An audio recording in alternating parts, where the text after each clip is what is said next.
Three members of a family from Mississippi are dead following a drowning in Cameron Parish off of Long Beach Road. Two others survived.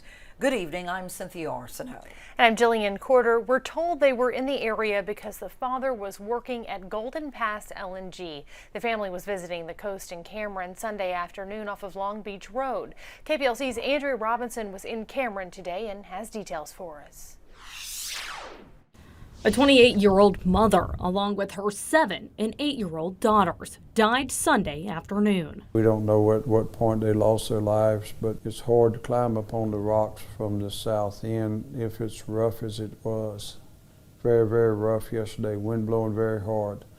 Not good conditions to be out in the water at all. Cameron Parish Sheriff Ron Johnson says the girls' bodies were recovered from the water near the rocks. Their mother was pronounced dead at the hospital. In a tragedy like this, where you actually lose 3 in one day and another one in the hospital, and you have your 3-year-old, it's hard to imagine. The woman's 9-year-old son was rescued from the water and is in stable condition at the hospital.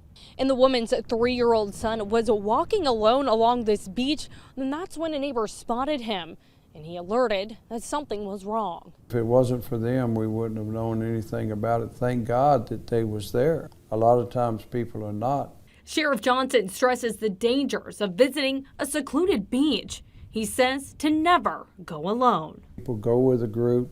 Don't have everyone go out in the water at the same time. And stay in a more populated area. Make friends with your neighbors next to you, and everyone's checking on everybody. And have your cell phones there. He also wants to remind anyone who visits the beach that the tides can turn quickly. It can happen before you know it, because it's a force beyond your control. Water is a hydraulic and it doesn't compress, and water is a lot stronger than any of us are.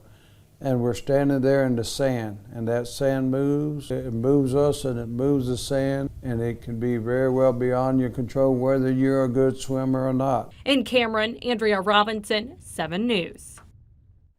Autopsies on the 3 victims are pending, but we're told no one was wearing a life jacket.